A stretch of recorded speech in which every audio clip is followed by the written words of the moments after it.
Good afternoon. My name is Porter Anderson. I am the editor-in-chief of Publishing Perspectives magazine. In a week like this, it starts to become punishing perspectives, but you know what I mean.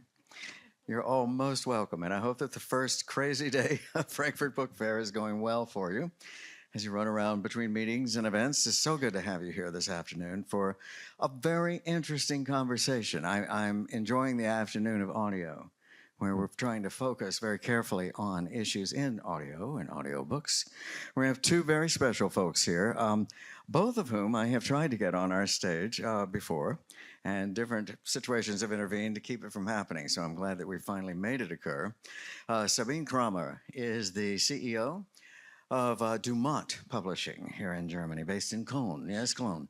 And doing a wonderful job with this company. You'll be fascinated by it. The reason we have been after Sabine to join us is because when you talk about audiobooks, if you talk about independent publishers, you're suddenly talking to a whole different group of people. Because, for example, our great friend Amanda Daciano from Penguin Random House has just extended a lovely invitation to me to come to their audio studios in New York or in Los Angeles whenever I can, which is very nice. I'm interested in having the tour.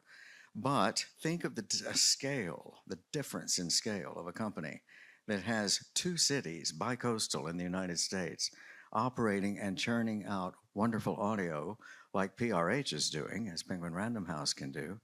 And then think of an independent house based in Germany, like Sabine's, which is finding its way in what turns out to be not always easy to figure out for independent publishers, expensive and difficult. So we're going to talk about this a little bit and understand better what the barriers are, what the difficulties are.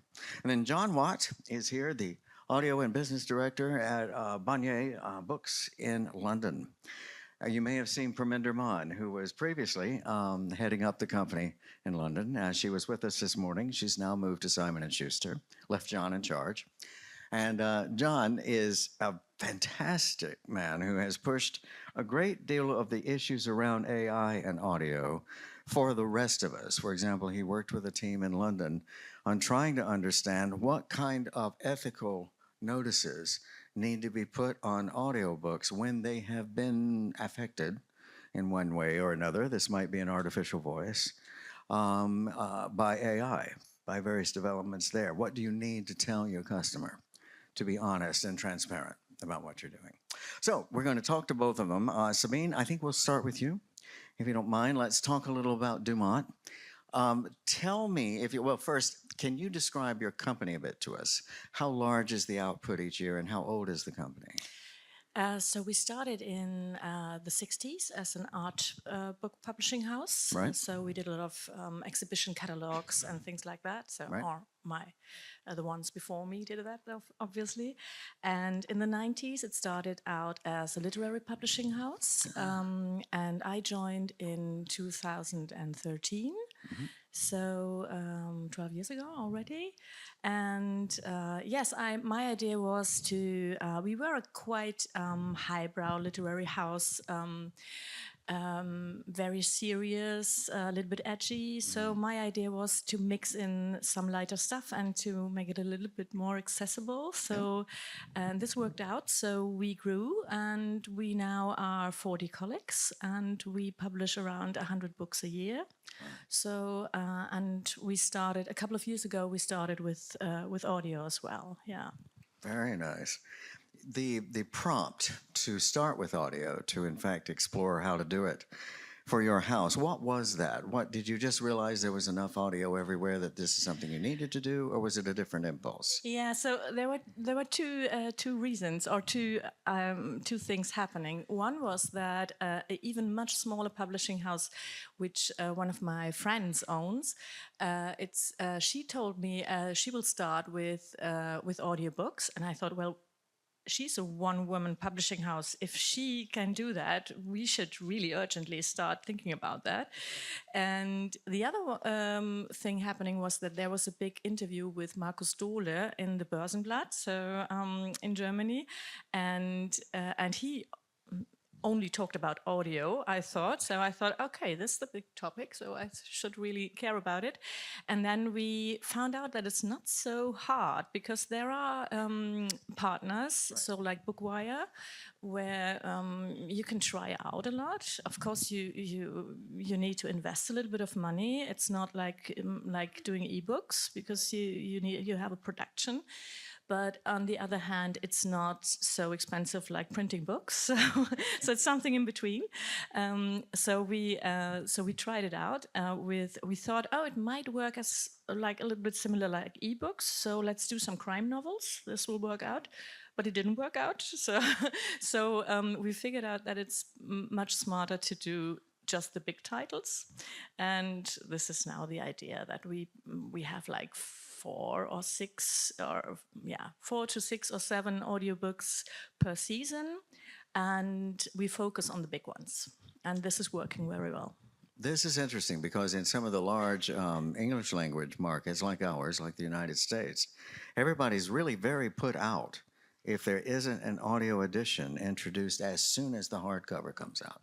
Well, we are still selling rights of the audiobooks, so we try to do everything. Do them our own, do Audible exclusives, selling the rights to other audio publishers. So we're trying to do everything still. Mm. And are the sales roughly tracking what you'd like them to be? Are they lagging? Is it a growing curve, or what do you think? It's growing, yes. Yeah. So it's really growing, but of course with the bestsellers. No, so we at the moment we have big bestsellers in paperback with Caroline Wahl, 22 Bahnen, and Windstärke 17. They're huge in Germany at the moment, and of course her audiobooks are very big too. No, that's just this is very linked to each other. Yeah. Mm-hmm. No, I know what you mean. That does happen. There's as I understood it. Now I may be wrong on this because it's been a couple of years since I've looked into the audiobook market in Germany. But for a while, I think it seemed to be slow growing. That there wasn't a lot of uptake, and audiobooks didn't seem to be as attractive as we'd expected in a relatively high-tech society. And then they started catching on about a year ago. Everybody said, "Ooh, they're going up." Yeah. So I think the figures are really going up since 2019. When downloads and streaming and the digitalization really kicked in. But we still have, I think, a growth of. I don't want to lie, but it's around 7% from last year, from 2023 to 24, so it's still growing, and I don't know how big the growth is in the UK or in the US, but might be even bigger than. But it's very good. Mm. And we were about to talk about this when we were in the lobby, and I think we dashed in before we finished. But in the United States, one of the great things we found about audio is that guys like it. Now that sounds like a ridiculous thing to say, but we have trouble getting American guys to read, you know what I mean? But they will listen. They're okay with these organs, not with these organs, right? So we're finding that one of the main attractions for guys who listen to audio is they say, I can do everything else. I can mow the lawn, I can go to the gym, I can do whatever. And they like that aspect, and that they can be listening to a story as they do something. Do you find that same response in Germany? For us, for our list, not. But No. it might be that we don't have such a boyish list. That might be the problem. I don't know. So we see it more a little bit that it's more the younger people. So the books that may attract a younger audience, we see a little bit bigger audio sales. Interesting. It's fascinating because, all the territories, all the markets seem to have slightly different behaviours. Isn't that interesting? I know. The mainstay of audiobook sales has always been female fiction. That's right. And the changes we've seen, I think that's probably the same across most markets. It's the balance after that that's so interesting. Mm-hmm. And you're absolutely right that men have started listening more. It's driven a lot by podcast listening as well. Exactly. Can come in, but everybody can multitask with it, which is sort of the growth of audio generally. But I think it's so fascinating because I know that Sweden's different from Germany, from France, from Spain. They've all got slightly different demographic listening trends. But a It's question: absolutely true. if you mean books for men, do you mean nonfiction especially? Because we haven't tried out much nonfiction, so this would Not be a good idea. necessarily. probably. Now, I'm basing a lot of this on the English market too. There was a point at which Nielsen in England was tracking guys outpacing women on audiobooks. Now, that didn't last. It was just a little bit, and then the women overtook again. But God bless them, the guys actually made a run for it. And at that point, it was both nonfiction and fiction they seemed interested in. I don't know if do you remember that point? It probably was about 6 or 7 years ago, I think John. it's, a lot of these stats, it depends what book was out that year. Yeah, of course. Right, Right, because it can exactly. really skew it. Exactly, it really can. Quite a lot. Yeah.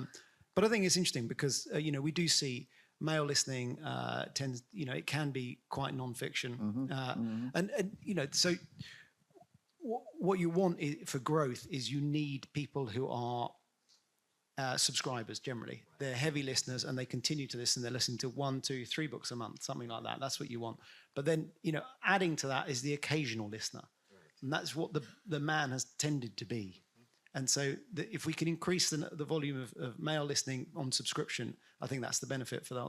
That's the goal. That's the benefit for the whole industry. And you're not leaving all those male euros on the table, you know what I mean? You want them both. And it is fascinating in that women will quite frequently buy print for men, for the son, for the husband, whatever. I don't know that happens nearly as much, especially now that we're using streaming so much and downloads. I don't know that that's happening nearly as much in audio as it once did. But that's the good thing about this, of course, is I call it a born-again format, because once we had it freed up of CDs and those horrible cassette tapes that were all over your car, right, half stuck in your thing, then it really took off. That is when audio was able to start moving. And I don't know if this would be an interesting study. If Javier is still here, we can ask him to do this when he's good at these. There you are. Where are you, Javier? There he is. Javier Celaya, consultant in audio here and also AI now. Who's got a very good report just yes, out, a white which is paper well is worth just- looking into. Just come out. It's on our site here at Frankfurt Book Fair if you want to look for it. He's wonderful at this, and I would love to know whether women buy for men books in audio. That would be like they do print. They'll bring home a print book for the guy. Well, I think it's very difficult to gift a book, like an audiobook, Just I'm saying. right, so exactly. It's harder we're to not do. made to that. It's a personal purchase. Right. And so, it's like a gift. It's you hard can to see do why. anything. The amazing thing about, if you look at audio sales, like Christmas is not a peak period. Right, no. It is for all physical formats. Right. It's not for audio because it's personal listening and everybody's busy doing other things. And it's hard to give because there's no tangible thing under the tree. It's not. There's You can't wrap it. you can't get a ribbon around it, you can't wrap it, you can't do anything. It's kind of tough. But John, would you talk to us? One of the reasons we wanted John to join us today is because he's been doing a lot involving what AI does to audio. This again ties into a lot of what Javier is looking into. But in terms of rights, exploiting the rights that you've got there, how is it impacting? How is AI affecting this? Well, I think what I wanted to say on this panel particularly was what a fascinating time it is to be a small independent publisher, because your options are growing and growing. So, you were speaking of it before, Sabina, like, you sell rights. That has been the traditional model. It helps your cash flow. You don't have to output on the production of an audiobook, things like that. So you sell all the rights. That's, completely understandable. What's changed recently with the advent of bringing in AI, and I'm neither an advocate nor a naysayer about AI. I just am hopefully a realist that it's here and that we should try and look at how it can help us be more efficient as humans.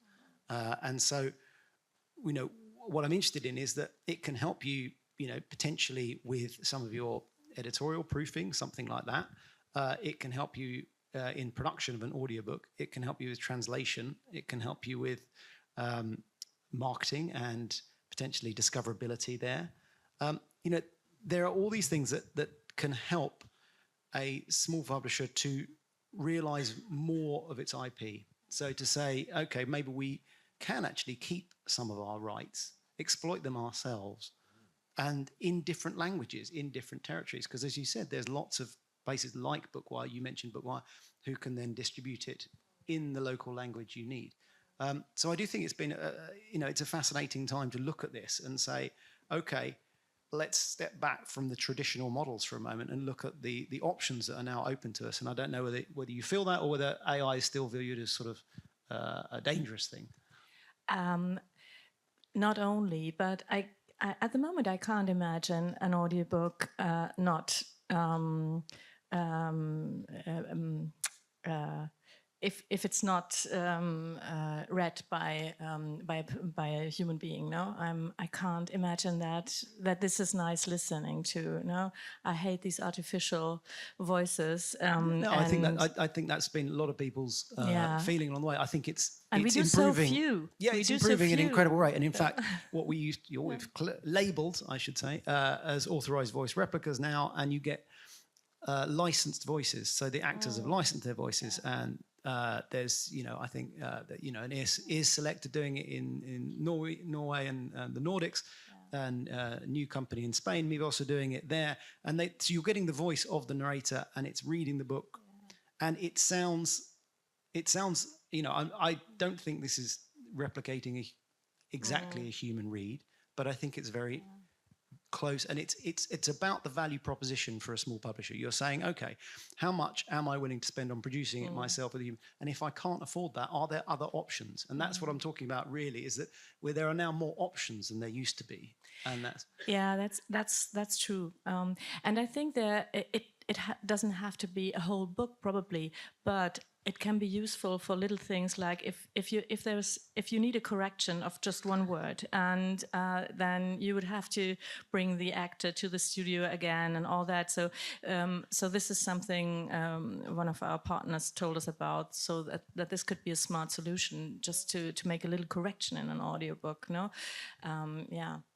But as for us, I mean, we are kind of a boutique publishing house, and it's really hard to imagine, because we are caring so much about our printed books, and about the materials and all that. So this is something what is really important for us, and this is a USP for us as an independent publishing house. I think that's entirely. I mean, I feel the same as a publisher myself. It is, you've got to protect quality. Yeah. And one of the reasons why I went through this whole thing with labeling is that transparency. You must be transparent about how your book was made, if it had the help of AI, and then protect your quality, because that's important for you as a publisher, but it's crucial for the trust of the author. And so I think anything you do, you have to keep everybody informed and bring everybody with you. Yeah, that includes the author as well. As a complete consumer in audiobooks, I actually look forward to the day when we have a great many synthesized options, because I've watched so many people give up on a book that they should have gotten all the way through, but they didn't like the narrator, right? I'm looking for the day when you can switch it. I love Campbell Scott as a reader, as a narrator. I don't like the word narrator, they are readers. And when Campbell reads a book, he's a very fine actor. He almost does no acting, there's no inflection of anything. It's not a cast of thousands. It's not the funny voices, that kind of thing. He just reads it to you as you kind of get it yourself if you're taking it with your eyes. For me, that's great. And I would love to be able to switch any book I was listening to the Campbell Scott read, right? I think this will happen. And what I would suggest to our good voice actors is that they think like they're celebrities, try to get a deal in which they sell their voice, just as a celebrity might, like Tom Cruise might. It won't have celebrity power, but then the maker of the next book that needs that voice can pay a certain amount, get that synthesized version of his or her voice, and go ahead. So you're making money while you're sleeping as your voice is being used on a deal, a fair deal, something that's been worked out in contract, without having to go into the studio too. I think that's the crucial thing about two things about that. Actually, one is that it must be ethical. So it has to be ethical. And there has to be fair compensation for that voice, which is something I think we need to work on as an industry still. And the second thing is, as an audiobook producer, it's like, I've sweated over getting that narrator right, and you're telling me you just want to choose another one? He loves me, this guy. Yeah, I can imagine. The whole thing about being called a narrator, I've been trying to explain for so many people for so long that these are really voice actors, because narration is talking about a story. The old wonderful, it was a dark and stormy night. That's not the story, that's narration. But as soon as you start actually reading out the story, you're a reader, you're an actor. And I've always wished we'd gotten that straightened out at the beginning too. But you know how publishing loves to get a word here or there a little bit wrong. And we just stick with it forever.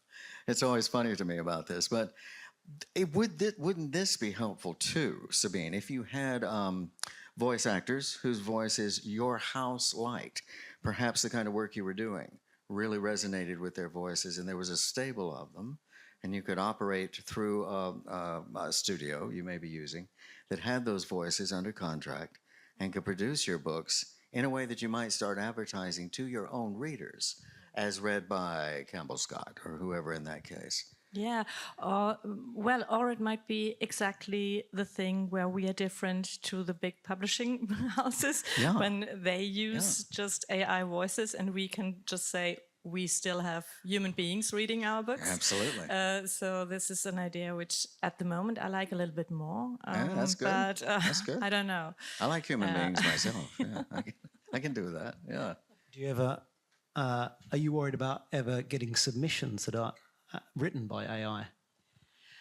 Yes, a little bit. But I think at the moment, I mean, even we ask AI if this is written by AI, so AI is good by You always get an honest answer that by way. discovering AI.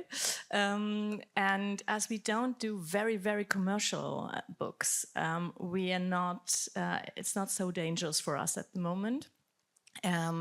So I think we still discover a lot of authors, and I think nobody who the big tech companies don't even know that they will be successful, I think. So I think we are still a little bit better, but I'm very aware that this can change. And, well, we just have to keep track and see what's happening and trying to be better and trying to be more original, something like that, and using AI wherever possible, ethical and useful in a way, no? Yeah. Of course, I don't want to. I'm not against it, but I think you have to be critical. So I don't see. So everybody's asking, for example, why don't you do your covers with AI? Because it's not good enough. That's the illustrations are not good enough. You see that they are made by AI, and I don't really see the advantage. We are doing so much with paintings at the moment. We do not even do photography on the covers. So, and that's a big difference. Yeah. Sounds lovely too. I have to look at your catalog. This is great. I'm very interested in watching what the new Dan Brown does in audio, because while blockbusters have their problems, of course, and it can be very difficult for a house to deal with them at times. At the same time, seeing how well and what audience is attracted to an audio rendition of a Dan Brown book, I'm guessing more male perhaps than in some other fiction. But I'd love to see how The Secret of Secrets, as it's called, flies in different languages too. In Latin America, it's fascinating. We hear about this a good deal in my country. They have so many dialects. It's quite amazing. You can't really just do Spanish and expect it to go. Castilian, perhaps, you know, as you might do in Spain. You have to work in different indigenous, affected dialects that can be very hard to handle and very expensive. And so in some of the markets that have many different languages going, this is quite hard too. But I think we're out of time. Our numbers have turned red here, which tends to tell me stop. But it's been a great conversation. I want to thank you both. This has been really fun to have you here and do this. Thank you very much. Thank you. Great. And thank you all for coming. It's good to see you.